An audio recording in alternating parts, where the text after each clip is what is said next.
Bismillah ar-Rahman ar-Rahim. Hello people and welcome to Footy Judge Mo. Man United. Who is playing the YouTube on the... What, mate? Okay, Man United confirmed Champions League football next season. Should they keep Carrick? Should they not keep Carrick? We've had this discussion. Bruno Fernandes is 2 goals behind actually breaking the record for the Premier League and 20 assists in the season. Kobe Mainoo. 20. You said goals. You said 2 goals away. 2 assists. Okay. How about you do the intro? Go ahead. Okay, go ahead. No, I just had to correct you. Yeah, Bruno Fernandes is 2 assists away from equaling the record. He's 3 assists away from breaking the record, the most assists ever by a player in the Premier League history, which will be set in stone because no one's going to break that record if he gets at least another 4 or 5 assists. Because the fact that, you know, it's been, what, 22 years since no, 23 years, in fact, because it was 2003 when that record was set. So, we take it, lads. Yeah, I'm saying 3 points. Man United in the Champions League and Chelsea are back on Thursday night football, mate. Be watching you lot Europa League. You might make it a bit interesting. Yeah, I'm saying you get a free trophy for you lot to celebrate with Clear Lake. I'm going to ask you guys something for real before we got Marshall here for Chelsea. Guys, can we get the likes up, guys? Or hit that like button. I'm going to ask you guys something for real. Who's your man of the match today? Why am I a disgrace? What did I do? We're just starting the show. Why am I a disgrace, bro? I would say... Hold on. Why am I a disgrace, bro? Kobe Mainoo, Bruno, and Dallo. Don't know why you're looking funny, mate. Bruno was excellent, especially defensively. Excellent. Brilliant performance, to be honest with you. Defensively. 3 players is Kobe, Delap, and Heaven. The ones that stood out in terms of the performance. Kobe, Delap, and Heaven. Yeah, those 3 were really good. Really liked their performance. Dallo was solid. Heaven started off a bit shaky in the beginning with the foul that he gave away against Cole Palmer when Enzo Fernandez made that forward pass. But ever since that has happened, he was actually quite solid. He made a lot of blocks, intercepting. Kobe controlled the game, was calm in possession. Very good performance by him. And Dallo. So just have interest, Ahmed. Cole Palmer, was he not one of your man of matches? Because I saw your tweet about him saying that Man United need to sign him. First half, he was actually one of Chelsea's best players in the first half. He was dog shit the whole game. He literally did nothing. He literally did nothing. He was awful. So hold on, Bruno was bad and Palmer was good. Is that what I'm gonna get? Cole Palmer had the better performance than Bruno in that game. Yeah. What the fuck is wrong with you, bro? What is wrong with you? I watched the game, bro. I know what I saw. Are you serious? I can explain. I can't wait for Marshall to be here. Yeah. in the first half, Chelsea were. I need to refresh. Quickly. I'm delayed. Yeah. I wasn't actually happy with how we played overall, bro. I'll be real. I'm happy with the result. I wasn't happy with how we played. I actually thought we were a bit lucky today with the amount of times that Chelsea hit the posts. I thought they were the better team. First half. What did Palmer do in that performance to say that he was better than Bruno, who won us the game with the assist? And it was a great assist, by the way, a brilliant assist, brilliant ball into the box. You know, when you say brilliant assist, yeah, you obviously mentioned the part that he played in terms of the goal. So all the other stuff that he did in that game, there was a lot of opportunities in the attack that he actually messed up. So we have to take the good. But that doesn't wash, because Cole Palmer did the exact same thing. He broke up their attack plenty of times. Cole Palmer broke up their attack plenty of times. No. Cole Palmer had a free shot in the box which he missed, didn't even get it on target. So we can easily also look at that. But at the end of the day, Bruno Fernandes got the assist to win us the game. So yeah, but the only reason you're not always going to get a goal out of an attack. Yeah, the thing is, yeah, when the commentator gave Bruno the man of the match, I know they wasn't really watching the game properly, because if he didn't get the assist, no one would be saying Bruno man of the match. It would have been given to. You know what's funny? You know, you guys know who. Let me just finish it. Yeah, Habibi, here you go. So Ahmed Sani, just give me a second. Mazen, that's your name, Habibi. That is Ismak, Habibi. This is Mazen. This is my nephew, guys. He's still in primary school. He's in Egypt and he's watching me. Mazen, thank you so much. Guys, it's my nephew. He's young. He's still like I don't know. How old are you, Mazen? You're like 10 or something? I don't know how your dad is making you watch YouTube. YouTube shouldn't be allowed for kids. Why he's watching YouTube? Big up Mazen, ya Habibi. Inshallah, we'll see you soon. We'll see you soon, Mazen. Big up, Mazen. Big up. I want to know what Cole Palmer did in that performance to say he was better than Bruno Fernandes. On the ball, he was watching. No. That's what he just said that. Yeah, because can I just say, by the way, before you answer this thing, and be careful of your think about it before you say. I know what I saw, by the way. I've got very good. I don't care what you saw. You're wrong. You need to get glasses again, right? I've got very good vision. Hold on. I know you love Bruno, so anything he does, you love. Ricky from United Stand is a bigger Bruno hater than you. He put Aronson in a combined 11 with Leeds instead of Bruno. He hates Bruno, and he said Bruno Fernandes was the best player on the pitch today. Oh yeah, so I know, Rick. Rick, the older guy, he hates Bruno, bro. Yeah, he hates Bruno. He said Bruno was the man of the match today. So I want to hear what you have to say. What Ricky and Bob and Dylan and what any random person has, whatever their opinion is, means nothing to me, innit? Yeah, I've got a mind on myself. Yeah, I saw what I saw. Bruno did well to get the assist, but outside of it, yeah, there was a lot of times on the attack here where he messed up in terms of his decision making. He was trying to force a lot of through balls to break the assist record. I don't think he was that great. I thought Mbuma was terrible. I thought Sesko was terrible, who's also your guy, touchline. Cunha was also terrible. He was also your guy. Hold on. Big up everyone that joined us from Casually FC from Marshall. Marshall, who had a better performance, Bruno or Cole Palmer? I'll be honest. That's a tough one to call. I think they were both pretty mid. I'm not gonna lie. How are we gonna sit here and say that? Hold on. So let's read out the stats. Cole Palmer, 1 chance created. Bruno had 3, and Bruno had 1 big chance created. Don't say stat merchant. You know what stat you're missing? How many shots did United have that game? Like, the 2 things could be right. Like both teams were shit. Sorry. Chelsea 0-1, Man United 1. That's all that matters. My bad. Yeah, when we were down to 10 men. Come on. We were down to 10 men. We were down to 10 men because Fofana lost his breath. We had a right back playing centre back and a 19-year-old centre back who hasn't played a game since. Yeah, and I have a janitor playing at left wing, bro. What are you trying to say? It doesn't matter. Like, we were down to 10 men and you guys took the chance to. Okay, so Marshall, you don't think that Man United deserved the win? No, they did. They got their goal when they needed to, right? They were clinical. I mean, we weren't. But to answer your original question, Mo, I feel like they were both mid. I'll just give it to Bruno because he created that 2 chances, the one for the goal and then another chance where he boots it up the field, and I think Mbeumo doesn't do anything with it. But yeah, it was just overall. It's probably pass he did on the turn. brilliant. Yeah. Where he was pressed by like 3 Chelsea players, and he just pings it forward. No. What happened was, Mbeumo cut. It was the same similar chance. Mbeumo cut it back to Cunha, and Cunha took a dead touch. That should have been a goal. Yeah. That's what I'm saying. Cunha fouled Caicedo in the end and got booked. I think Bruno was probably your best player, but I still feel like it was just a bad game overall for both of us. We kind of just gave you the goal, and then we had no bite to us at all at the final third. And why did you have no bite? Why did you have no bite? Because Cole Palmer, who's your best attacker, we would say, did fuck all. Again, another big game, by the way. There's someone in the stats. He's got 2 non-penalty goals against the Big Six in his Premier League. Well, you said you would take him at United, so you're doing this whole less shit on Palmer. But I'm not saying I wouldn't, but not the way he's been playing. And that was also 3 months ago. Yeah, so your opinion. You know, my opinion of what I said 3 months ago. He's been categorically awful since. So you flip flopped on your opinion, basically. You can change your opinion. Nah, that's crazy. You can change an opinion. Firstly, I never said I wouldn't take Palmer, by the way, but I definitely won't be paying 100 million for a guy who I've got a better. That's 2 different things. Not willing to pay a certain price tag for him. Yeah, that's what I'm saying. I would still take him, but I wouldn't pay 100 million for him because. Listen. Here's my thing. The guy in my active 10 right now. Here's my thing in it, yeah. Mo and everyone, you know me. I don't base my analysis on results and moments in it. I'm not going to lie to you. From minute 0 to minute 90, I was extremely disappointed without the whole performance. I'm not going to lie to you. I knew, Marshall, we did a show. I told you the intention of today's game was we was going to hit you on the counter-attack. You was going to have more possession. You're at home.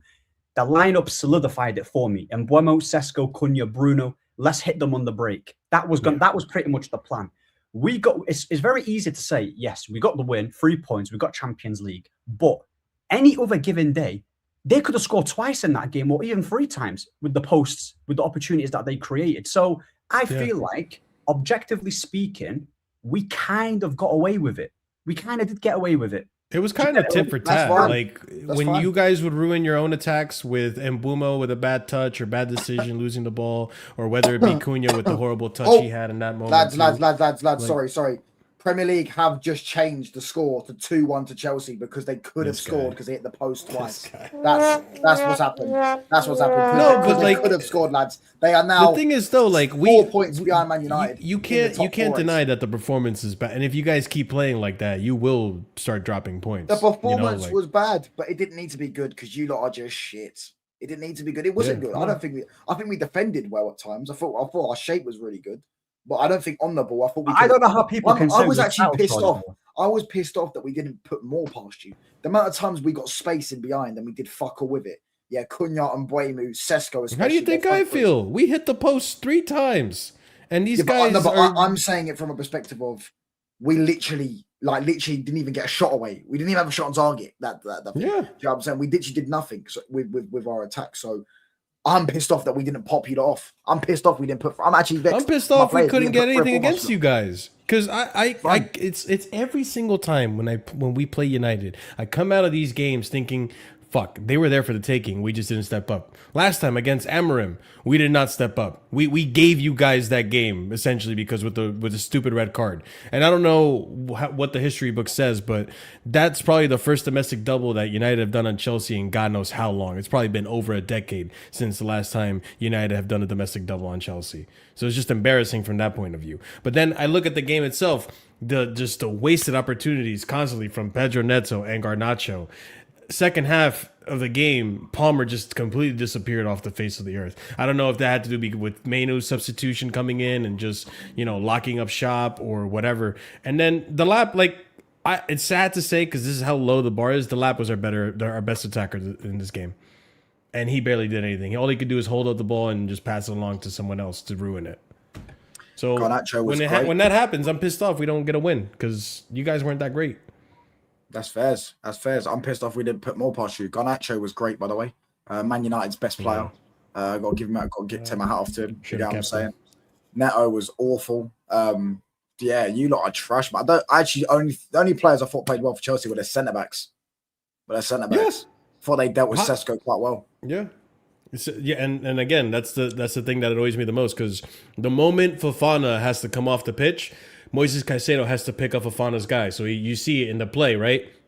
He's holding down Sesko, so Sesko doesn't move. And I think that was smart from Rosenior. Yeah, let's put Fofana on Sesko so that you can nullify that aerial threat, because Sesko in the air is relatively good. So you have Fofana there to kind of nullify that, kept Sesko quiet. Fofana comes off. Caicedo has to pick up on Sesko, and then who's picking up on Cunha? That's normally Caicedo's guy. And then we fall asleep, and then you guys get the goal. Why do I disagree with the three of you, actually? Why do I think... Why I'm listening to all of you guys? It's 15 minutes into the show. Like, I just did the intro, and I completely disagree. I actually would give Man United a 9 out of 10 or an 8 out of 10 in this game. Wow. And for multiple reasons. Number one, we have to remember, tell me which team, apart from Arsenal in the world, that will have not the first, not the second, not the third, not the fourth center back, but the fifth center back playing and a full back playing at center back, and they would come out with a clean sheet. That's one. Yeah. Number two, tell me how many teams have looked very comfortable in passing the ball around like Chelsea. I know that Stamford Bridge is nothing, basically. You can go to Stamford Bridge and grab the points. But I saw Kobe Mainoo, Casemiro, Bruno Fernandes getting out of the press multiple times from Chelsea. You can put it to Chelsea being bad, but I wouldn't take away from what Man United did as well in the midfield. Because you watch Kobe Mainoo's pass percentage is 95%. You watch Casemiro today, he was moving like the 24 years old, and the rest of the Chelsea probably moving like the 35 years old. Right? So why? And I get it. Okay, you can say that Cunha and Mbeumo and Sesko didn't do their job. And I would agree with you. I would shake your hand and say yes. But the facts that Man United got into multiple good positions in the final third and didn't use it, that is not on the manager. That isn't on the performance. That isn't on the tactics. That is on the individuals. When Mbeumo and Sesko are 2-2 3 times and they don't even a shot on target, that is not on the manager. The manager's job is to put the players in the right places for them to be 1-on-1. Or 2-2, or 3-on-3. That's the manager's job. After this, it's on you to perform the right pass, to pick the right man, to make the right movement, right? And Man United didn't do this. And for everyone that's saying that Palmer and Bruno Fernandes did the same, the majority of the attacks that Man United created to get into these good positions is because Bruno was able to combine well with one of the midfielders and then play the ball in the right space for an Mbeumo, a Cunha, a Sesko. So I'm not going to sit here and say, yeah, Man United, we're bad today. Man United, goalkeeper, listen, he wasn't tested as much, right? You hit the post from 3 crosses, if I'm not mistaken, right?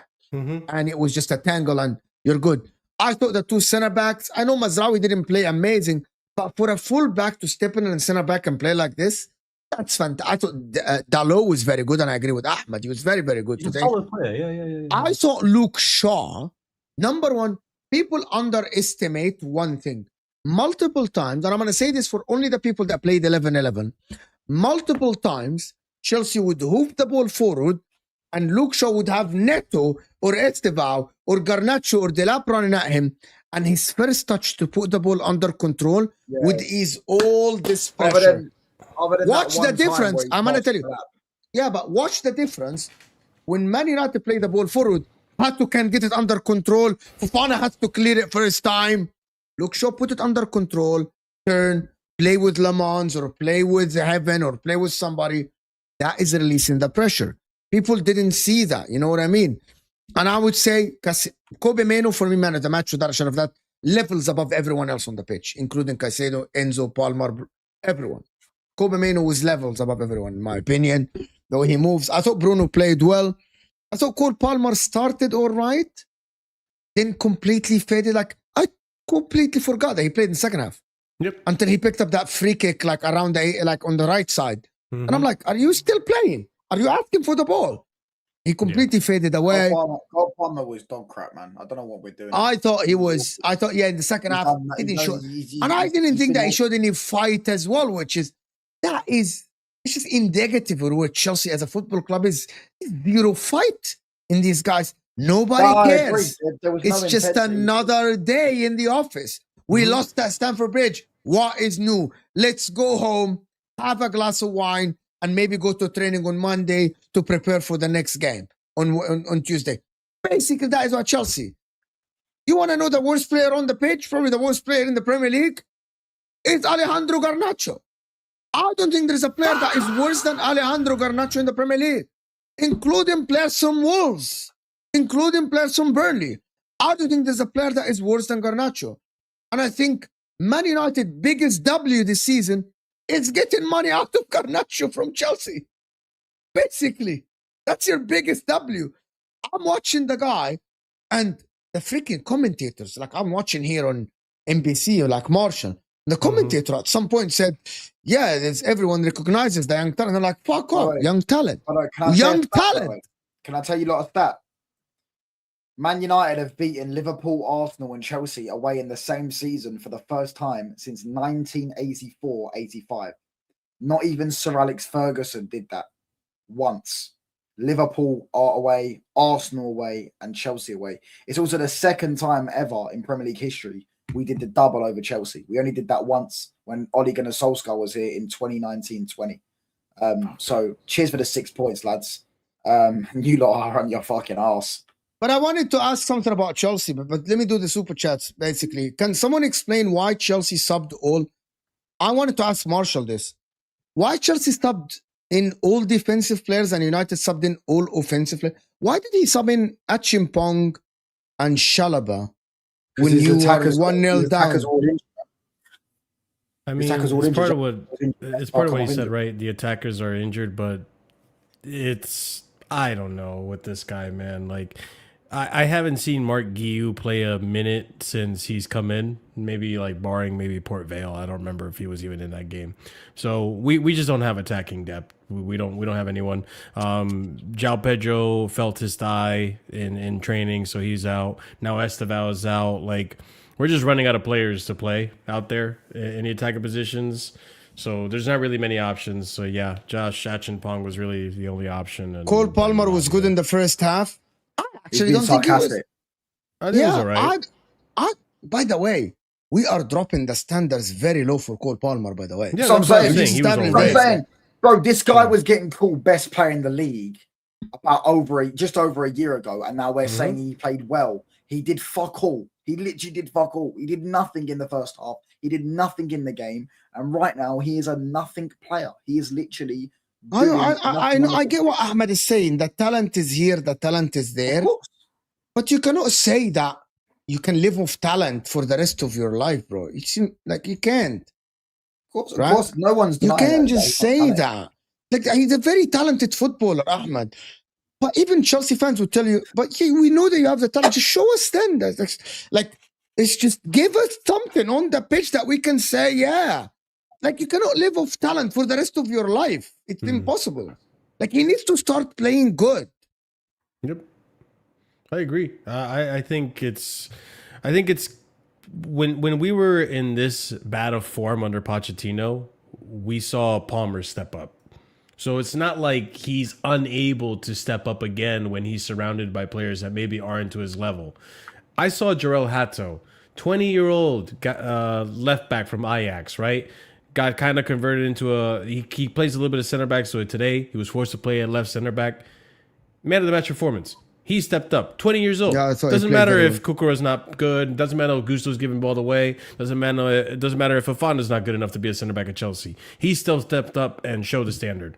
Which with Palmer, I'm waiting. I'm waiting for this guy to step up. Like, again, we saw the game. So first half, he had some good moments. There was that thread of the needle pass to Delap. Nothing came of it. Like, he had some decent moments.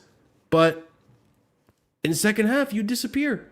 You disappear. And I don't know if that was because of tactics or whatever, but like, it shouldn't matter. If you're a player as good as all these Chelsea fans, including myself, love to build you up to and put you on a pedestal, if you're as good as a player as a lot of the world tend to think you are, you need to step up for these games. Like, I understand you went through a groin injury. Fine. First time you ever gone through an injury. But brother, if you're world class and you have this groin injury, it shouldn't bring you down to a mid-level. It shouldn't be that bad. The drop off, I've seen players play through injuries worse than that and come back, you could tell they've lost a little step, but they're still putting up quality performances. So with Palmer, it's like, listen, you're running out of grace here. There's no more excuses. There's big games. We're trying to play for Champions League. You're coming out and saying Champions League is what we're trying to go for, and if we don't make it, that changes a lot. Like, dog, then start playing. Step up. Jarrell Hatta was able to step up. I don't see why. I'm not making excuses for Palmer. He's not been good this season. He's not been good. Yeah. How does a normal human pick Palmer over Bruno? I don't know how today you can say that. You know what? You can say, Ahmed, you can say overall you think Palmer is more talented than Bruno. As of today, April 18th, you cannot say that Cole Palmer had even a remotely close season to Bruno Fernandes, for example. It's not even remotely close. You can obviously say Bruno had a better season, yeah, but for everything that Bruno provides to a team, yeah, Cole Palmer can do that and also be better on the ball. So why is he not doing it then? Listen, with Cole Palmer, he's not been good. I'm not going to try and sugarcoat anything. He's been trash for his type of standard, innit? But my thing is, if Cole Palmer is the only guy at Chelsea who's not performing really well, that's actually fairly highly rated, yeah, by the fans. If he's the only guy that's not performing, I would hear it. But when a guy like Caicedo, for instance, who's a very good midfielder, they were calling him the best DM. When you're playing for a club that's not as stable as Chelsea, yeah, and so many different things. You don't get to say this. No, you don't get to say this. Bruno's been playing for an unstable club as well, and he's been doing well. At this point, let him finish. Let him finish. This guy and his Bruno thing, yeah, you might as well marry him at this point, honestly, yeah. Like, I've mentioned Caicedo about Bruno. The thing is, yeah. Oh, Xerxes, my guy, you're a baller. Can we not go there? Can we stick to the football? Yeah, it's not excuses. What I'm trying to say, yeah, is that he's already had a solid season in his first season. The second season was all right. This season that he's having right now has not been good. But my thing is, yeah, even the top players at Chelsea, the Caicedos, even Reece James will have some bad games here and there. Even Cole Palmer, the good players, the ones that we're expecting, even they're not performing. All of them are not performing. So it's not just because Cole Palmer has just fell off and he's not. But he should be, Ahmed, he should be a level above all of them. He should be a level above all of them. Marshall just told you that 20 years old looked better today than everyone else. Even Cucurella, for example. He was never a top player. But you're just saying that because it can, obviously, I know you don't I always said that. He's he's a solid defender. Correa, as I said, I told people about this. Ahmed, he's always a solid he's always been a solid defender. Dealt with him. Luke Shaw is better than Correa, and they're going, what? Bro, now by the way, I don't think it's even close. I don't think it's close either. By the way, I'm gonna stop here, and I'm gonna tell you guys something. Hold on, everyone. If Ahmed is using talent to say that Cole Palmer is better than Bruno, you aren't going to tell me that as a footballer, first touch, pass, football ability, Cucurella is anywhere close to Luke Shaw. You see Cucurella under pressure, literally hoofs the ball. Listen, I'm not saying it's a way of playing as a fullback. Anyone that plays, there is a way of playing fullback. Cucurella as a fullback, he gets it, passes to the next guy. That's his job on the pitch. He's a solid defender. Cucurella makes late runs to the 18 sometimes. Cucurella cannot dribble. Cucurella cannot pick a through pass. Cucurella isn't even in, like, what's the word? There is a word. Hold on, Ahmed. Cucurella, I want to, Ahmed, Wallah al-Azim, for the people that keep saying these things, I want you to go and check Premier League's FBref because they lost the Opta stats. I went and checked last season the number of crosses. Cucurella is bottom 5 left backs in attempted crosses and completed crosses in the Premier League from left backs in the league. He doesn't cross because he doesn't know how to do it. He hoops the ball on the ground, which is fine. He doesn't know how to cross. He doesn't have the ability to do it. Cucurella is a solid player, decent footballer, just pass to the next guy, a solid defender. Luke Shaw is a much... You, Ahmed, you love footballers and you're comparing Cucurella as a footballer. It's the contradiction. You like footballers. Luke Shaw is a way superior footballer to Cucurella as a technical ability, right? The technical is way more. It's levels. Luke Shaw has always been tidy on the ball, yeah, but yes, that's my point. That's my point. I never said otherwise. He might not be as good defensively as Cucurella, but he's much tighter. Wait. Listen. He's tidy on the ball, but he doesn't excel in going forward. His crossing ain't that good. Whenever he's making an overlapping run, for example, he thinks too much, is too hesitant into the final third. And defensively, and his position, he's a walking yellow card, bro. Like, I just think, he's a steady player. With Cucurella, you can say that Luke Shaw. Hold on. You can say that Luke Shaw. But I want to go back to. We were talking about Bruno Palmer. Palmer. And Cucurella. And by the way, I'm gonna tell you something. I'm like Cole Palmer, and I hate with Marshall. Like if the season ends and Chelsea don't make Champions League, I know Cole Palmer was injured, but you have been back for multiple months now. Yeah, multiple months. It is on you to carry this team. You are because I guarantee you, Ahmed, if the other way around, can I say something, Touchline, before? And I want Ahmed, I want you to imagine the other way around. If Man United are fumbling and Bruno is having shit performances, he isn't doing anything, people would, every single show and every single match analysis would be the first guy would be Bruno. So why isn't the team managing Cole Palmer? That was happening under Ruben Emmer in the beginning. Exactly that, Marshall. All the examples, So why is Palmer getting protected? Why? Who's protected? You are. I'm not. How am I protecting him? You literally came and said he had a better game than the thing is, the reason why I believe that he had a better performance than Bruno Fernandes is because I think he did more on the ball, first of all, right? It was more. Name me what he did on the ball.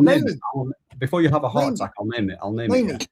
Right? In terms of his passing, and name the things that he did on the ball.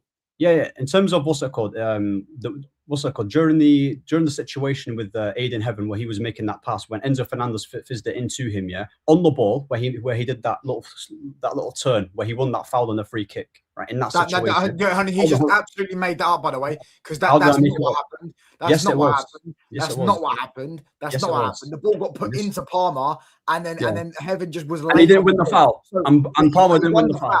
He won the foul. Is that better than? And he didn't win the foul there. He on the ball as well. And bear in mind, he won the foul. Decision making was much better as well. He won the foul, lads, and didn't take the free kick, and the free kick went straight onto the wall. So now you tell me, other than winning one foul, what did he do? Because by the way, winning the foul is not better than an assist. So you've already proven yourself wrong, bro. Again, on the ball, he wasn't forcing it like Bruno Fernandes. He didn't break down Chelsea's attacks, Everything that he was doing was calculated. Obviously, he got the rule. He got the offside goal that was ruled out by Delap. That would have been a great assist had that been onside, right? Yeah, I forgot about that. Hold on. But he was sleeping in the offside. It's a freaking square, Ahmed. How is that a great assist? It's just a square. Bro. It's a rebound. He just squared it. Like it's like. Bear in mind, by the way, Cole Palmer shot that. By the way, he literally shot the ball, and Delap shot the ball. He crossed it into Delap. He crossed it. He crossed it into Delap. He lobbed the keeper. How you are lying? It was on the ground. We cannot let this go on the show. So, Toshan, are you saying that Bruno would be man of the match if he didn't have the assist? He's gassing up an offside assist. He's gassing up an offside. He's not gassing it up. He's just trying to prove a point. I get where Ahmed's coming from, but I just think why we're discussing this, they were both mid, to be honest. Like, it wasn't like Bruno came in and just, Jesus from the sky, tear apart the sea, and came and put on a masterclass. Bro, the thing is with Bruno, no one will be talking about him being man of the match. Name me 3 attacks he messed up, please. Okay, the one where he shot, by the way, with his left foot, where he could have passed it to Luke. That's not messing up an attack. That's shooting. Yes, it was. That's not messing up an attack. He messed up the attack. That's not messing up an attack. That's decision making was horrid. That's having a shot. That's having a shot, which Cole Palmer does all the fucking time. So what the fuck are you waffling about? Bro. What are you waffling about? You're having a shot. I just named him sequences, I just named him a sequence of Manchester United being on the attack and Bruno Fernandes having an opportunity to actually give it to Luke Shaw, who was making a run on the left-hand side where there was You just said Luke Shaw can't cross. You literally just said Luke Shaw can't cross. So why is he going to pass to him? Just because I don't hold on. Just because I don't rate his crossing ability does not mean Touchline having a heart attack. Yeah, he's having a heart attack. It's because he's a Bruno fan. Listen, Mo, listen to this, even though I don't rate Luke Shaw going forward and his crossing ability I do not rate and he's too hesitant, that does not mean when a player like Bruno sees him in a dangerous area, you do not pass to him. You do the simple pass, bro. Not every time you have to force it. That's my thing. Great assist, by the way. Cool. Great assist to what's it called? To Cunha. That was a great assist. But let's not pretend, that his performance throughout 90 minutes was sensational. I didn't say Palmer was amazing. I said in the first half, he was one of Chelsea's better players alongside Enzo Fernandez. And I'm naming, you can say, I'm gassing up the ops. Oh my gosh, it gets worse. It gets worse. It gets worse. Enzo Fernandez, this lad, I don't know, bro. I don't know what we're doing now. I feel like I'm being trolled. I feel like I'm being No, but like the thing is, though, Enzo Fernandez got bitched around the whole game, bro. He was fat. He was misplacing passes. He was kicking out for throw-ins. He was awful today. He got bullied today. That midfield got bullied. They lost the midfield battle, which I told them they was going to lose. I don't know if you lost the midfield battle. I mean, if that's the case, then how do we have 60% possession in the first half? It was even more than that, to be honest. You guys weren't doing anything in that first half until the goal. We won the midfield battle. That's what we said. We won the midfield battle in the game. We won the midfield battle. And did what? They did nothing. We controlled the game for that first half. Oh yeah, did you? That's why you was 1-0 down. Oh, fairs. You control the game. 1-0 down. Just because we were 1-0 down doesn't mean we weren't controlling the game. If I was controlling, who had the better chances? Touchline. I was losing. Touchline. Do you genuinely think that United had the better chances in the better game that game? Come on. I say we had a better game than you. Yeah, I wouldn't say we had better chances than you. No. I think you guys are more clinical, and you took advantage of the fact that we were down to a man, which, as any team should. I mean, it's the part of the game. You take advantage of those advantages. We were down a man. Fofana was not on the pitch. Fofana's man was Sesko. Are we really doing this, lads? Are we really doing this? I'm not saying that's the only reason you won, but that's the big part of it. You took advantage of it, and that's what a team needs to do. You need to take advantage of those situations when they arise. It's football. I'm not mad about it. I'm more mad about the fact that my team is as dull as a knife. And like what Ahmed was saying, when Palmer has that decision of passing it to Neto or Garnacho, I don't even blame him when he takes it on himself, because every time I give it to Neto, he just gives it away or he passes it back, or I make a run and he doesn't find me. Every time I give it to Garnacho, forget about it. He plays like me when I was trying to be a striker, runs right into the freaking defender. You guys stated Mazraoui had a good performance. I think Garnacho was so shit, he made Mazraoui look good. In the early start of the first half, bro, Palmer was causing Heaven some problems as well. He was. Yeah, even Delap. I thought at some point we were going to score. Lying on the fucking panel. I'm not lying. Heaven was struggling. Am I watching a different game? You must have been, because if you touchline, you saw that first half. You can't tell me Heaven was having a dominant performance.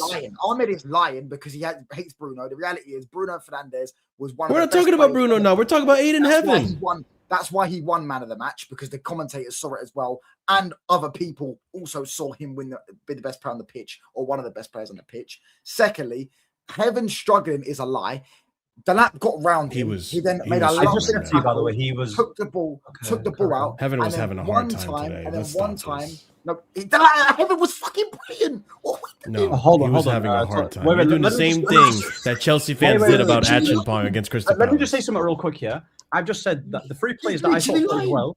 Hold on. I said Heaven, Delo, and Kobe Mainoo were our three best players, and Mo said Kobe was the best player, and I agree with that. But in the early first half, when it kicked off and Chelsea were gaining momentum in possession, Heaven was struggling for a good 10-15 minutes, and then he grew into the game, and his overall performance, was actually solid. But in the beginning, giving away a foul, he's struggling now. All right, cool, lads. But in the beginning, Kobe he was actually lucky. He was actually lucky, by the way. Hold on. He was actually lucky. Let him finish. He was actually lucky. I'm not gonna lie. He was actually lucky when Heaven took him out. Chelsea didn't get a free kick. They didn't get a free kick, by the way. That was a free kick outside the box. It was a free kick. Again? The one where Heaven fouled and took out Palmer, that was actually a free kick. That should have been a yellow, to be fair, too. I was surprised it wasn't a yellow. He wasn't given as a free kick. It literally was. He had another free kick afterwards. Enzo literally shot. No, it wasn't given as a free kick because he didn't even get a yellow. Thank you. It wasn't given as a free kick. He was given as a free kick. No, no. Touchline, you're confused. Touchline, the one that you're confused. The one outside in the first half that Palmer dribbled, and by the way, guys, it wasn't Heaven actually that made the contact. It was behind. It was Luke Shaw, and it wasn't given as a penalty. They looked at it, and because it was outside the box, and the referee said it was outside the box. And also, we're talking about Luke Shaw. I'm also talking about Luke Shaw, by the way. He's lucky that Estevão was injured. He's lucky. He was getting the best out of him. Yeah. Estevão was getting the best out of Luke Shaw. How would you make that judgment if it was only 12 minutes? Because the shots. No, we're gonna just let these guys waffle, bro. Like this guy. Didn't Estevão get a shot that hit off the bar? He did. Like he was dangerous. Estevão was their most dangerous player, bro, on the wide areas. He was. Estevão was a threat. He was a threat. Yeah. And the reason why I'm making that assessment, yeah, is because every single time that Estevão was going on that right-hand side, yeah, and he was isolated and he was going 1v1 against Luke Shaw, he would get that, he would shift it onto his left, he would get past Luke Shaw and force either a save from the goalkeeper or hits the post, for instance, yeah. And I believe, yeah, had Estevão stayed longer, they probably could have scored. Like, he was looking like their dangerous players. Neto didn't really do anything, provide just crossing it into the box. Garnacho, we know, was useless. I thought Neto was very good. Yeah, Neto had 2 chances to get an assist in the first half. He put some decent balls. I thought Neto was very, very good. The way he created that half a yard for himself to always get the cross, and most of his crosses were very dangerous and accurate. Estevão with 2 I thought they were goals. very good. I thought Neto. I thought today you cannot say that Neto was bad at all. I thought Neto was good today. Somewhere 2 goals this season, lads. 2 goals this season. How are we saying that Neto was bad? The problem with Neto is that he always stagnates the attack. Whenever we're trying to be fluid and in transition, he is the one that'll cut back, look for a back pass, boom, that's it. 0 dribbles completed. And he doesn't complete dribbles, which is the most fascinating thing to me. That's why when it's a toss-up between who I sell in the summer, not Garnacho or Neto, flip a coin. Whoever it lands on, that one gets sold. I completely disagree with this, to be honest with you. I thought there are, to be honest, Neto today looked levels above Garnacho. Oh, well, yeah, the bar's in hell, to be fair. Bro, people are saying, I don't understand. Okay, let me do this super chill because I think this is okay, but people just don't like. Anyway, can't wait to see you in American Waffle March and hold that. I can wait, Hamoud. I can wait. Monday evening, American Waffle on Staffy TV. We got Hamoud. At least Garnacho tried, best trier. I'm going to tell you something. Garnacho shouldn't be playing anywhere near top football at all. Garnacho or Martinelli, and I wouldn't even think twice. Martinelli. I wouldn't even think twice, Jonathan. I swear, I wouldn't even think twice. That is the battle of mid. But I would, no, it's not. There is levels. There is mid and there is trash. Garnacho can't even be a bench player, in my opinion. You don't rate stats. Why are you on any shows? What is that? But stats you do realize that. I wanted to ask guys Ahmed something before you do that. Chat to me. Having the assist, making that assist by being trapped in the corner, dribbling onto the 18, picking the right pass, and making that goal is the definition of the guy that made the difference that when it mattered, though. So you can go on and about other attacks and him trying things. But if that was Cole Palmer and he made that dribble, went to the byline, picked the right path and passed it, people would have been cheering his name. So it's like, for me, it's like someone that want to remove the knockout punch and just look at the rest of the game. But that knockout punch is the most important thing that happened in a fight. By the way, that assist, that Bruno, let me just finish the touchline. That Bruno move that he did, maybe that is the 3 points for Manchester United is because of that punch. I can't remove it from the performance. It is part of your performance. It's the same as if a guy has a shot from 30 yards and it's a brilliant shot and he says, yeah, but he messed up some other passes. But when he needed to punch, he landed the freaking punch. So basically that negates the others, that things that you talk about. You know what I mean? We can see. No, it's Luke Shaw's Instagram post of him bitching Garnacho. Yeah, but so you get that point. Barcola is going to leave PSG apparently. He's not signing a new deal. So yeah, but let's go back to Bruno. So Ahmed, you cannot remove these things from the performance because that assist is part of his performance, right? My thing is, unless he did that assist in another game. But my thing is, bro, he didn't. My thing is, I'm not removing that assist from his overall performance, but I'm not going to use that assist to judge the whole performance from 0 to 90 minutes and say he was amazing because he made that pass. It is 50% of his performance is getting the 3 points. But the thing is, bro, hold on. Oh, I don't know what happened there. Oh, bear with. Yeah, my thing is, despite doing the assist, and I've already credited him for that assist, but for every misplaced pass that he does in the counter attack could lead us getting countered by the opposition team, which also could lead them to scoring a goal. So it could counter that assist that he just made, if that makes sense, right? I disagree. No, but like even I disagree, what Ahmed, because I saying- don't think it's as bad as you make it be. I think he actually, if you're talking about this, he actually put Man United in very good positions, very good ones. Yeah. Like Bruno very good passes. Fernandes is the best player in the league, bro. I don't know what we're doing. We're just gonna sit here and hate on him, bro. At the end of the Talk about day, that. I mean, yeah, maybe, but yeah, stats wise, yeah. You see the way how he makes, you can say it's efficient, but the way he play makes here, Got brilliant moments, man, yeah. the way he play makes and the way he forces those passes here on a consistent basis, and how we play as a team, bro, I will never rate it, and I don't actually think it's sustainable, and I don't actually think for a team that we're trying to play well in the Champions League and compete for big titles. Do you know how he's waffling? That is not sustainable, by the way. That is not sustainable. His way of playing. Hold on. It's not sustainable, lads. It doesn't. Kevin De Bruyne. Kevin De Bruyne did the exact same thing in arguably one of the most dominant teams to ever exist. So what are you talking about? Kevin De Bruyne used to spam the ball as well. Kevin De Bruyne lost the ball the most times in Premier League history in 17-18.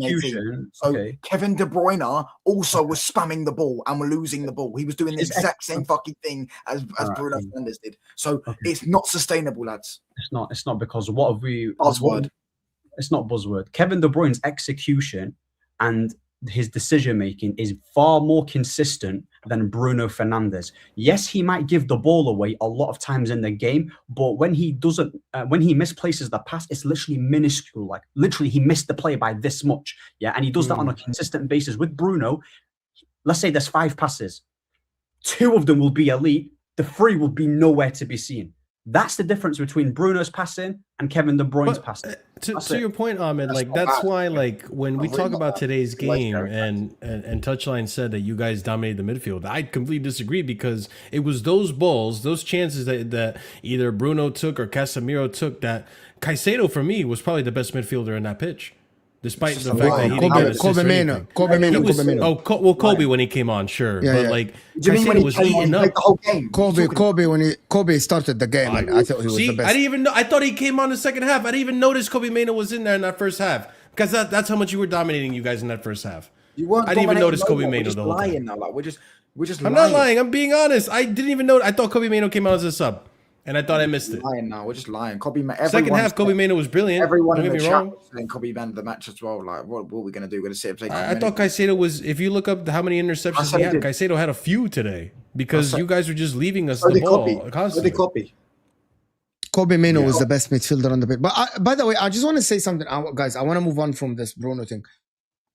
On Chelsea, though, before I go to Man United and Carrick, and because there's a big discussion about Carrick, what is gonna happen moving forward? What? You most likely now you're gonna miss on Champions League. By the way, I have to. I want to move on. Touchline had 1 interception the whole game. He had 1 interception the whole game. I want to move on from this. I just want to move on. I want to move on from this. I want to move on, guys, from a player-to-player comparison now. Kobe had more. What is gonna happen? Guys, we need the likes up first, guys. Hit that like button, people. Vote and like. Hit that like button, people. What is gonna happen moving forward for Chelsea? Listen, okay.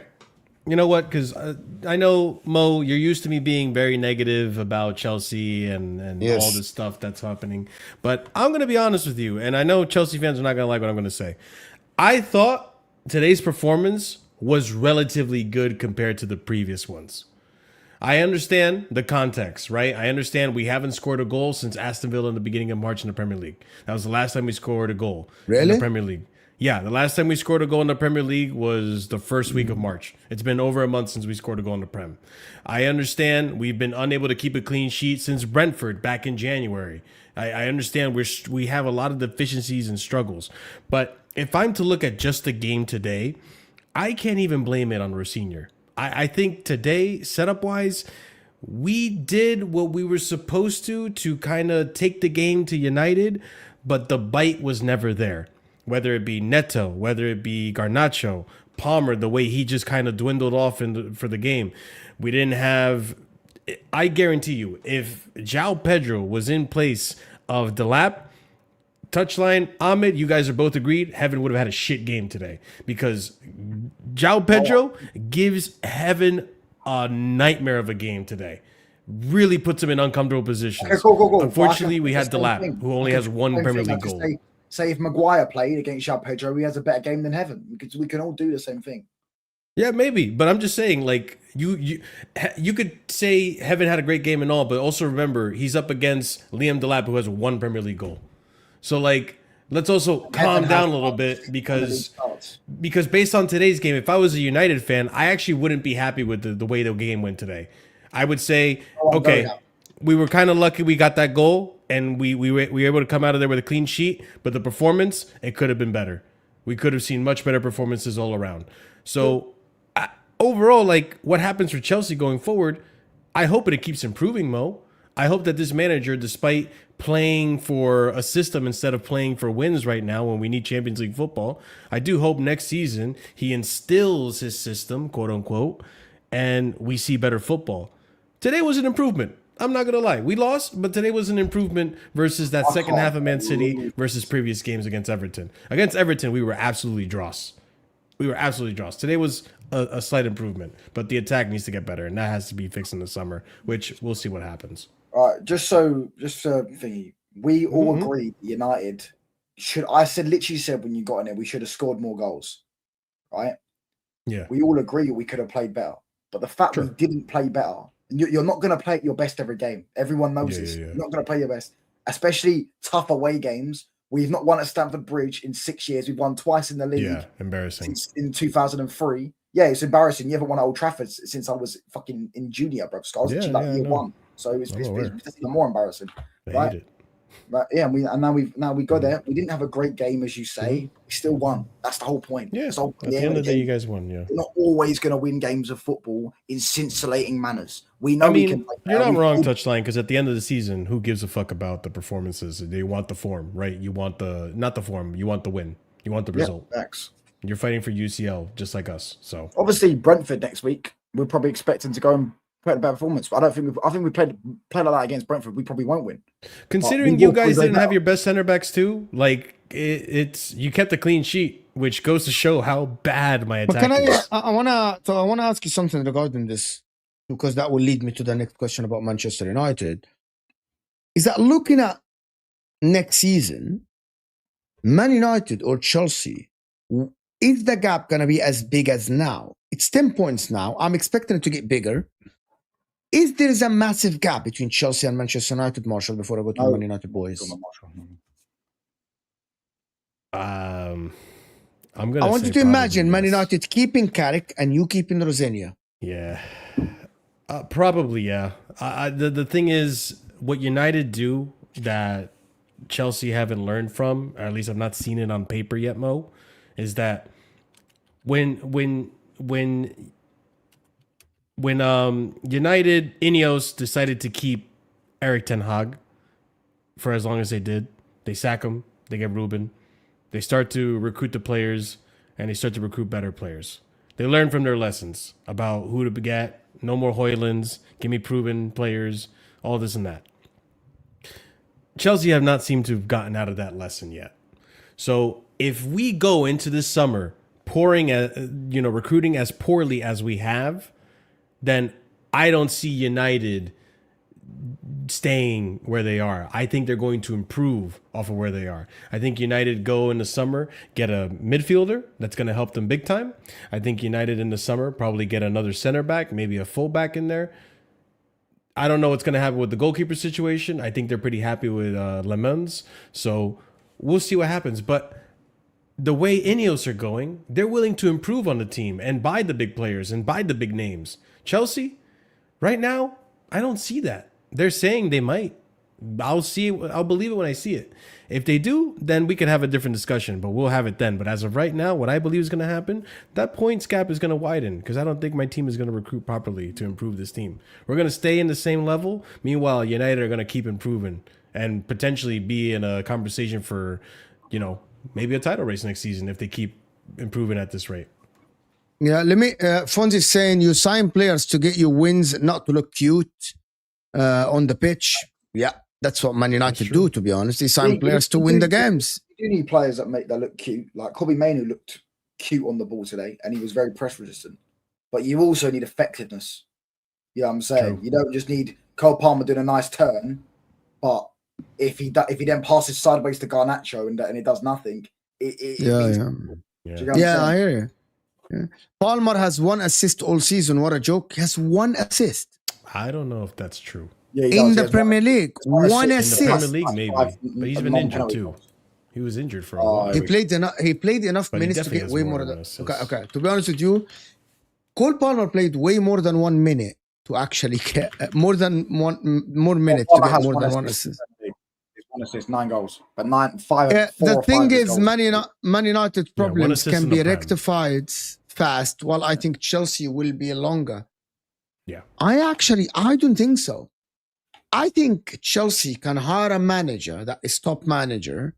The squad is young enough to be led to play better. The problem is, I don't think they will. Ahmed, that's the problem. Do you think there will be a difference between Ahmed? So forget Chelsea. I asked Hussam this. Do you think if Liverpool keeps Slot and you keep Carrick, do you think who's closer next season to the top? Granted that you both have good windows. I'd still say Liverpool. Why? Is there a reason for that? Yeah, the reason why I would still, if I had to choose which team is more likely to do a title race here, and granted both teams have good windows, and Carrick stays for Man United and Slot stays for Liverpool. He didn't say that. Huh? He didn't say title race. He just said who would do better next season. Who would do better? He didn't say who's more likely to win the title race. Oh, okay. In terms of who would do, I think I would say I would still say Liverpool. If they proper address their positions, not because I don't rate my team, I do rate my team. I think they've got more positions to address than us. Yeah, I'd still say Liverpool. I think they've got to get 2 wingers in. They've got to probably get a striker in now because Ekitike is going to be fucked. He could be finished in his career. Never mind out for the time he's going to be out for. They need another centre back probably because they're going to have 4 and one of them is injury prone and one of them's coming off the back of an ACL. They need a right back because Frimpong's trash and Conor Bradley's literally out until 2027, and the left back situation is not great. We don't know if Alisson's leaving. We have heard, I don't know if it's true or not, Juventus and Alisson, I don't know how true that is. And they need a 6 as well. They need another Morton type midfielder, so they probably need more than us. I think we need in our starting 11 3 players probably, in my opinion. But also, we've got squad depth as well, and Liverpool have already. I've also with Liverpool, Actually, I'm going to tell you something. As it stands, Man United, in my opinion, Man United don't need anyone in the starting 11. No, but Casemiro leaves, so that's what I'm saying. Yes, now you're talking.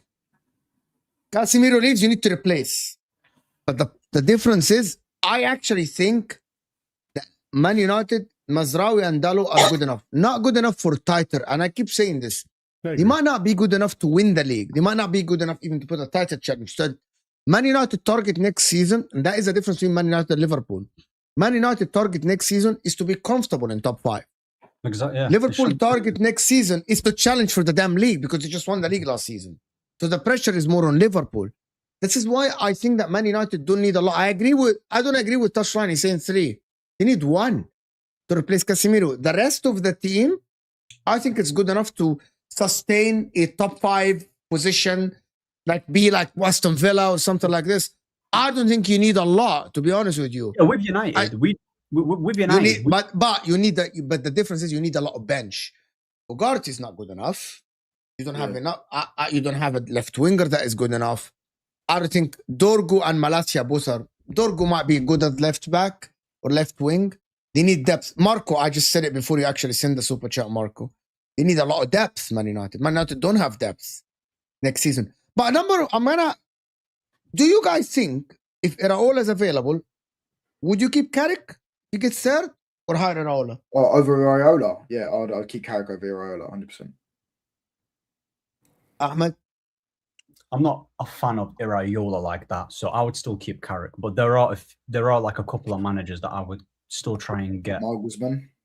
Yeah, he's one of them that I would try and get over Michael Carrick. Like, I think Michael Carrick is perfect in terms of what we need right now, but in terms of managing so many different competitions and rotating the squad depth, and his style of play is not. I think he's good in the big games. He knows how to do. He knows how to set up his team in big games. I'll give him that. He's solid at that. But in terms of like what a in terms of like breaking down low blocks, yeah, on a consistent basis, because that's the teams that we're going to be facing more throughout the whole 38 games. But Carrick doesn't have a track record of doing this anyway. Of what? Breaking down low blocks? Neither does Iraola. So but that's the point, though, Mo. Because if you're facing more low blocks in the whole season, yeah, that's the time. Those are the games that you need to accumulate the most points. It's all nice beating Arsenal and Man City. Cool, I'd love that. They're my rivals. But what's sustainable, yeah, is good performances and actually having a good style of play.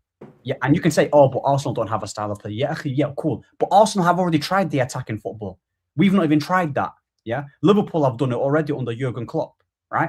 So you can say, oh, but who's actually playing good football? But bro, like, we're not really playing that well. And Touchline said that it's all I don't know. You said something about you're not always going to play well. But bro, like, when's the last time Man United actually played Bournemouth really good football? Yeah, like, what season was it where we actually played solid?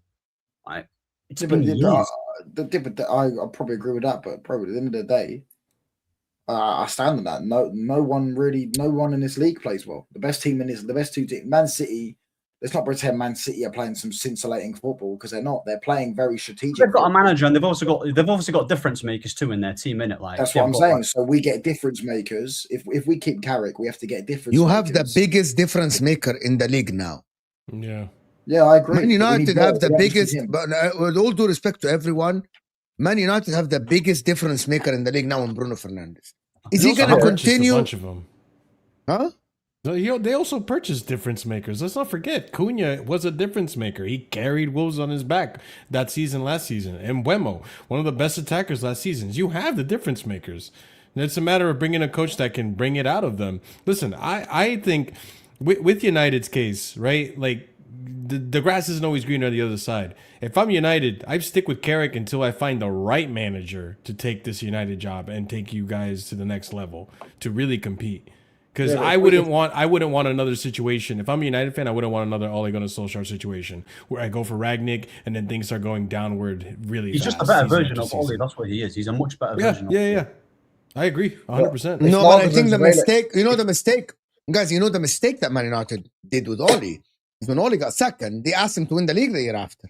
They're like, your next target is to go challenge for the league. We want the league now. We're back. We're back. You know what I mean? They asked him. They're like, go win the Champions League. They wanted him to compete. And the recruitment weren't great. Like, I think Man United, and I think the fans will be patient if the PR of Man United stop pushing, win the league next season. Comfortable in top 5. Just get past the first round of the Champions League. Get stable, you know? Yeah, get whatever. Get like as stable as you can before you try to push, and then analyze from there. Maybe Carrick isn't the guy. Maybe you find a Nagelsmann. Maybe Luis Enrique leaves. Maybe someone else leaves. You know what I mean? But I don't think that they should get Iraola, because I promise you, if Man United get Iraola and they give him some play, they're going to say, we finished third. It's only forward from here, Iraola. We want a challenge. And now, if Iraola fumbles, they're 10 points behind, 12 points behind. They're like, but that is not the target. We didn't get you the players to do this. But Michael Carrick will not be under that pressure. Because I think, by the way, Iraola comes in with a big wages in terms of a manager. He's going to come in. He ain't going to be Carrick money. He's going to be like, I want big money. I'm managing Man United. Carrick will settle with whatever. He's not going to kick up. Exactly that. Exactly this. That is the difference. So there's not going to be pressure. You get Iraola, he's going to make 12 million, 10 million a year. You want a title race because you're going to give him 200, 300 million. I wouldn't get Iraola, bro. And you can also make the case about Julian Nagelsmann as well. Even though his potential is much higher than Carrick here, we saw him fall out with the Bayern Munich board, and a part of me thinks that Ineos would rather persist with Michael Carrick because he's going to be easier to manage and he's not going to be too demanding. And we just give him the plays and he'll just try and maximize them, and if not, they'll move on to the next. So Julian Nagelsmann, in terms of compatibility, might not work out, but he is a manager that Vavel's trying to like push in it. So, like I said, I think go on. Go ahead. No, go ahead. No. For me, look, I'm coming across like I'm hating my club, innit, yeah? But honestly speaking, yeah, I believe that we do have some good players in the team. When we finished 15th last season, I was fighting with so many fans saying this ain't the reality. We shouldn't even be here. We should be actually at least in top 4, top 5. I've said this many times, innit? I want my club here to actually be serious and compete for the title. But the performances that I've seen, in terms of results, I'm happy with the results. But I've not seen anything where like, raw, this team could be serious. And you know what? Yeah, that's what I wanted to ask you guys, because I want to bring Chelsea in this. Baleba, Tonali, Gomez, Senesi, Skilly, Yildiz, Osimhen, and Shakira, and Beyonce, and you can get Bruno Mars in there. You know what I mean? There's only 3 players there I would take. Like you can, you know what? Add and you can actually sign Jay-Z as well. You can get like, bro, you can get Leonardo DiCaprio. To be fair, the only two that aren't realistic is Osimhen and Yildiz. United could get every other player like that in that list, but you can't spend that money. Baleba, Tonali, Gomez, Senesi, Skelly. United by itself will cost you 400 mil or something, 350. Hold on. Senesi's free. Oh, Senesi's free. Yeah, Senesi's free. Right. Yeah. Gomez is gonna be 40-50 million max. I don't even want him though. I definitely don't want him anywhere near United. Tonali and Baleba, 140 million together. Yeah, fair. Mo, my super chat before this was based on now, not if Chelsea get a better manager. All I gotta tell you, AMT, if Chelsea keep Rosenior, it looks like there is not gonna be problems to solve. They're just happy where they are. It's as simple as that. They are. But I'm gonna ask a question. Relying on a 31 years old to be the difference maker is risky. Ask Liverpool. 100%, Jonathan. 100%. But I'm gonna ask you guys a hard question. Last season, Chelsea finished 4th, won the Club World Cup, and then we said that they should challenge and the projection is upwards, blah, blah, blah. Why can't I sit here and say that, well, Man United next season under Carrick can go downwards and Chelsea can go upwards again, like what Man United finished 15th and then went to be 3rd. Why can't, what is stopping me from making that assumption that can happen? Because the club is broken, bro. The ownership don't care. They don't. But your club was just broken 6 months ago. Your club is broken 4 months ago. It wasn't. It was broken 4 months ago. It was broken. It was broken going into the summer. Said was fighting with people outside the stadium, broski. What are you talking about? Bro. Let me finish the point anyways. Right. Chelsea's club is broken. The players there, some of the players, we don't even know if they want to be there. You got Cucurella and Enzo both talking about potential moves now in the thing. That's 2 of their starting 11 players, we'll say. We won't say best players, we'll say starting 11 players, right? And one of them is their captain or vice captain, shall I say, yeah? Which is crazy. He doesn't even want to be there, right? Their ownership doesn't want to win. Their ownership, don't tell me they do. Yeah, just because they've come out with PR statements now. I remember when I was watching Johnny Minerals 2 years ago show every clip about what that Egbali was saying, and he never once spoke about winning. He always spoke about profits. All they care about, they're not going to get an elite manager in. And if they do get an elite manager in, Chelsea will be better. Most likely, they will end up being a better team. That is how the game works. You get a better manager, you become a better team. That's usually how it works in football. You know what I'm saying? Rosenior is getting the least out of this squad right now. They've just lost 6 out of 7, but for Chelsea to switch it from this thing to whatever you're saying, what you're saying next season, get back into the top 4, they would need to be ahead of you. Be ahead of you.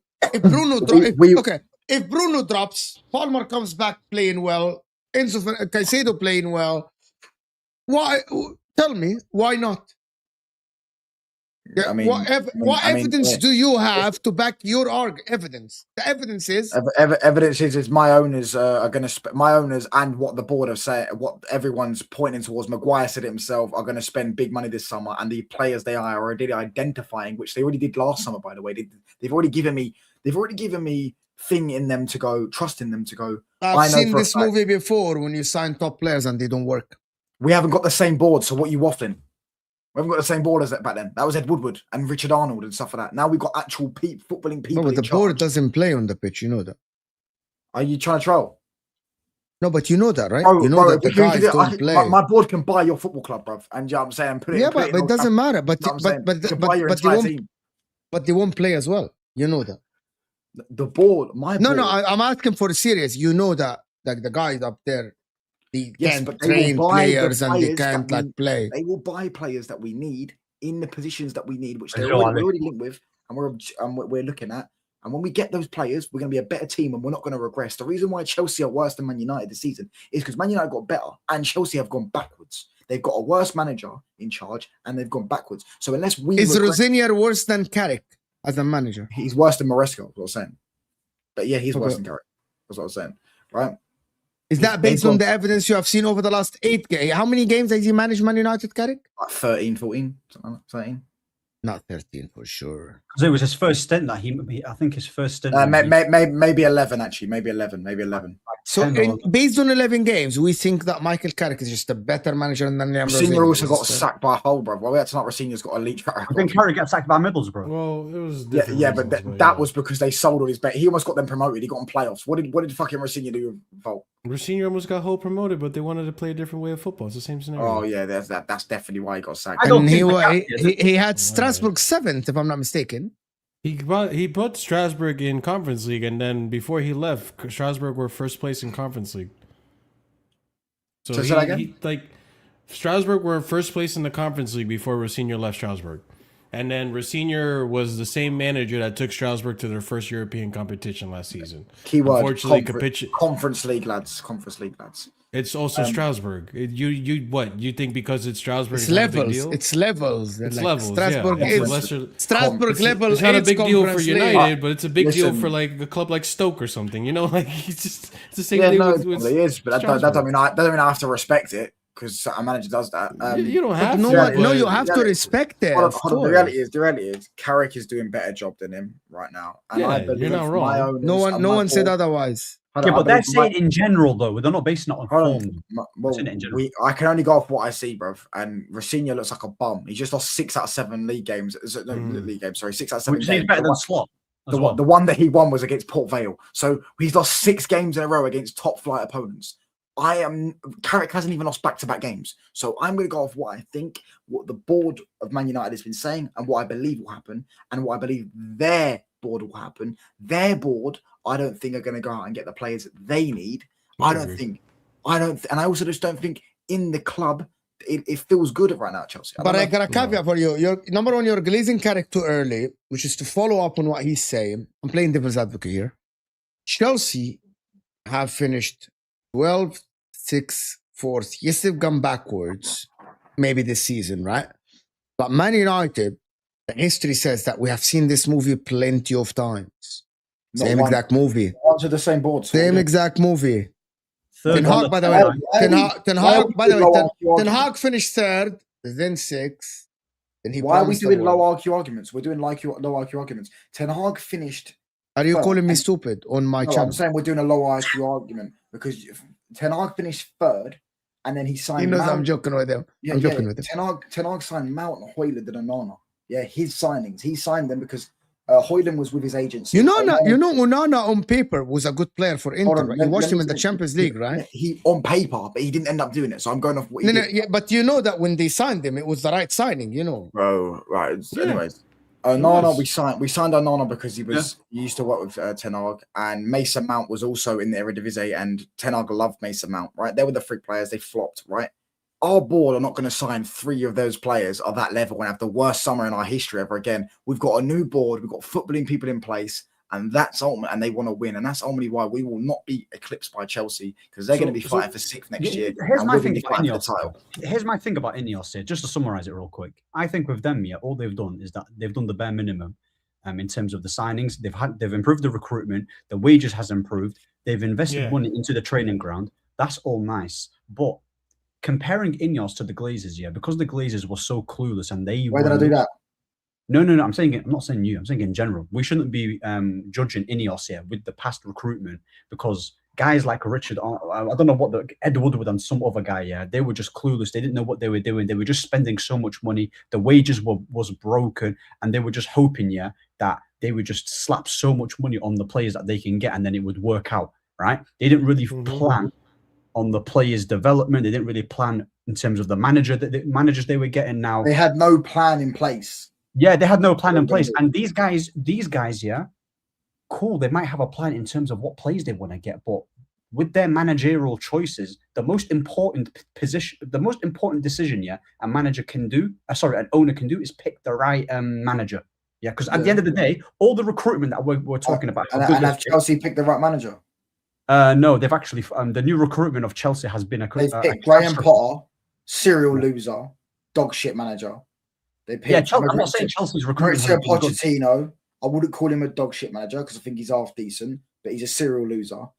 They've picked who else? Maresca, fair play. They actually hit the jackpot with that, and then he fell out of them because they said to him "fuck off" about getting a centre back. We've also made some replaced him with another serial loser. So yeah, but yes, Ineos has also made a horrible decision by keeping Ten Hag, getting Amorim. Yeah, but these managers at least aren't serial losers. They're better than Rosenior. Both those, maybe Amorim you could say done worse than what Rosenior definitely done worse. Like my thing is, picking the right manager is the most important for a club's trajectory, innit? Right? That's me. Right? That's the most important. So if they are going to give it to Carrick, I think that's more safe. I don't think they actually planned for Carrick. I think he just stumbled on them. Right? Okay, Carrick. I don't think that's a bad decision, anyways. Because if they, I'm not saying it's bad. I'm not saying it's bad. They keep Carrick for 2 years and then get, let's say, for example, this is just an example before someone has a hissy fit in the chat. They keep Carrick for 2 years. And then Enrique comes in, like Man City did, by the way, with Pellegrini. Pellegrini came in and the thing in his contract, because they were planning for Pep Guardiola for years to come, like maybe even other clubs have done, where they plan for managers in years' time, but they can't get the manager now, so they'll just get a stopping guy right now, the guy that can maybe keep them in the Champions League. Pellegrini, fortunately for them, won them the league that year, but then they got rid of him and got in the better manager in Pep Guardiola, and that's how it happened. So if we said, Man United, Nagelsmann wants to do the Euros with Germany, so he'll stay 2 more years, and Nagelsmann's their guy. They say, cool, we'll keep Carrick for 2 years. Carrick going to keep. But you will demand the title race next season. Yeah, I will, but that doesn't mean they will. But if you Carrick will, and the rest of the fans will put the pressure on Carrick. And if Carrick is not in a title race, you'll say he's failing. If Carrick throughout the whole season next season plays a really good style of play, gets top 4 comfy, and wins me an FA Cup or a Carabao Cup, I'll rate that season. I'll rate it, even if he doesn't challenge. I'll rate it. Yeah, I think his rating. I think your demands are too high. Doesn't matter about the trophies next season. Yeah. It doesn't matter about the trophies. Winning a cup is not demanding too much, brother. Nobody. Leeds are in the semi-final of the FA Cup. Well, we're not in anything. Wait, but like, guys, you also have to remember where you came from. You were in 15th place last season. And Leeds were in the Championship last season, no? Yeah, but the fact that you're in 3rd place right now, you should, like, this is what I'm saying. Like, it's not always greener on the other side with the United fans. Like, for the longest time, United fans kept bitching and moaning about Ali. Oh, Ali's not good enough to take us to the league. You switched to Raec. Things weren't so sweet. Then again, you switched again. Things got even more bitter. And it got worse and worse. At this point, I think what Ahmed's saying, it's fine. Be stable. You're going into Europe next season, so none of this 40 games a week and the 40 games a season. I won't call Carrick for not competing next season. I'm looking at the football in terms of the consistency and getting me top 4, like Mo said, and getting me one of the domestic. And even that, to be fair, even Mo's I kind of agree with Mo, because you're setting a high standard. Yeah, I mean, what if you get knocked out of the cup in the 4th round? Yeah. What if you get knocked out in the 4th round to City or United? Or Arsenal or whoever? Doesn't matter, bro. It doesn't matter. It's not a big deal. We don't know yet. We can't. I'm not trying to go trophyless though. I don't even think they're going to keep Carrick. This trophyless thing, it's banter. This trophyless thing, it's banter that people started. I think your bread and butter is position in the league and what you do in the Champions League. I don't think we're competing for it, Mo. I don't think but you need to be stable. I don't think, bro, winning a cup does not justify anything about in your season at all. Listen, I'm going to tell you something. Chelsea can go and win out the FA Cup. They can. They can win against Southampton. You play Southampton? Arsenal. Are you playing Southampton? Yeah, no. We're playing Leeds. Yeah. If they can win against Leeds, and then in the final, anything can happen. If they win that, they're gonna say, "Oh, but we're great, But we're fantastic, No, I've learned so my winning lesson. winning a cup isn't an indication of. For me, I'm not saying it's not an indication in anything in football. It doesn't have to. It doesn't have to be an indication, and whether. I'm not saying an FA Cup here is going to judge a club's trajectory and how they're going to look next season, because by that logic, Ten Hag should have challenged. He won 2 trophies, but he was a catastrophe. However, just because, that a trophy might not... That first season wasn't bad, though. Yeah, his first season was all right. First season was one of the best. That Yeah. might be the best season I've seen since Fergie. That season. That season was ridiculous. Yeah, because I know Van Gaal also should have won won that. That's the Carabao Cup and third. No. But, That's the same season we got. I think that's the same season we got slapped by Liverpool, isn't it? we were gonna win the Europa. No, you got slapped the season after. We were gonna win. was the it? No, that was that season. We got slapped. Really? Yeah, it was the same season. Yeah. Won the I think that's when I turned. Yeah. 7-0 is kind of weird, you know. 7-0, I hear it, but I'm saying we should have won the Europa that year. Remember, we was 2-0 up against Sevilla, and then Lissandro and Varane both got injured in the same game, and Maguire and Lindelof come on, and they equalised, made it 2-2, then they slapped us away from home, right? We got to the FA Cup final, and we got to the League Cup final. We won the League Cup. We got third place in the league. But where we are as a club, we can't overlook the Carabao and the FA Cup. We're not going to win the Champions League. Let's be honest. If you said to me next season, Man United win the Carabao, No, but my thing was with Mo, yeah, like you might not think. I'd love a Carabao Cup. I'll go to Wembley as well to go. But that's what I'm saying. You might not think an FA Cup or a Carabao Cup is an amazing achievement here, but because we're not, listen, we've not been in Champions League since 2022. I'm pretty sure we're not going to win the Champions League. We're not going to win the Premier League, right? We're not even going to. I don't think we're going to compete. Get me, like you said, stability in the top four. Get good performances. The players improve you and try and win the cup. I'm not going to cook him, even if he reaches like the semis here and loses, or if he reaches the final and loses. I still think he should be going for the cups, especially. We'll see how it goes. We'll see. Let me do this before we end the show. Before we end the show, if you want Senesi, you got to Harry Spurs are close. He ain't playing championship, broski. Ahmed Senesi ain't playing championship. He is not. Spurs are getting relegated. They're gonna get relegated today. It's like I'm sure they're gonna get relegated. Mm-hmm. Finally, they're off my shoulder. Nobody should come here and tell me, why don't you react to Spurs? Alhamdulillah, they're getting relegated, bro. You are right. Can't rely on a 32-year-old to get you 40 GA, lol. 32 years old last season got them 40 GA and won them the league last season. So Man United definitely can. Bruno relies less on his athleticism than Salah did. So maybe Bruno next season 35 GA wins Man United the league. Listen, all I gotta tell you, bro. All I have to tell you, inshallah, that happens. All I have to tell you, 23-24. 35 all I have to tell you, 23-24. Liverpool finished there. Yeah, Steven Gerrard, come outside, mate. Steven Gerrard, come outside, mate. Liverpool finished the third in 23-24. Mohamed Salah came clutch the season after, won them the league. You never know. Man United next season, Bruno 35, 40 GA. Premier League winners, they're back. We'll see how it goes. But listen, I want to thank everyone that joined us, guys. Tomorrow, it's gonna be a big day for Liverpool, Everton, Man City, Arsenal. It's either we start talking transfers or we go back to title race. That's what happens tomorrow. So Arsenal, you have one job. Just one job. I actually want them to win that game today. I don't want City winning. I actually don't want City winning. I want you to imagine one thing, Ahmed. City win, that's title done.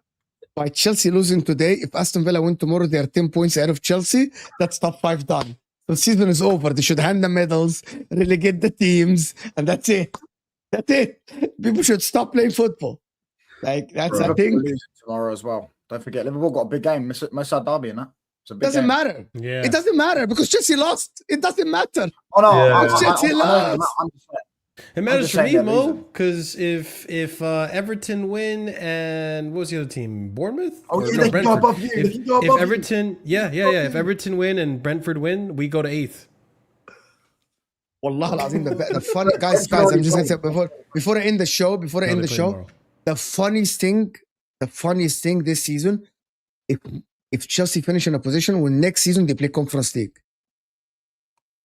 Just end the show. Imagine Palmer, imagine Palmer, Caicedo, and all these guys are like, we liked it, we wanted to win it because all of them, but we never want to be here again. And then next season, Chelsea play Conference League football. That'll be absolutely hilarious. Who's going, Ahmed? Are you going live? No, not to that. I'm knackered today, bro. I'm knackered, bro. Who's going live so I can redirect to Sarcasm City TV or Posey? Carefree Lewis is doing an emergency meeting. Lewis is doing a stream, so let's redirect to Lewis. We'll send you guys to Lewis. Hit the like button, people. Subscribe. Chat. Put Chelsea up. What should we put as a raid? Blue out. No. Blue out. What about that? No. Not Blue out. Rosenior in. Yeah, Rosenior in. That was a No, shout. Proper Chelsea. Not 90 minutes merchants. Oh. Guys, 90 minutes merchants. Copy paste. And let's actually do it. Here you go, guys. Copy paste. Hit that like button, people. Guys, we aren't even on 100 likes. We're 8 likes away from 100. Hit the like button, people. We're out of here, people. Come on.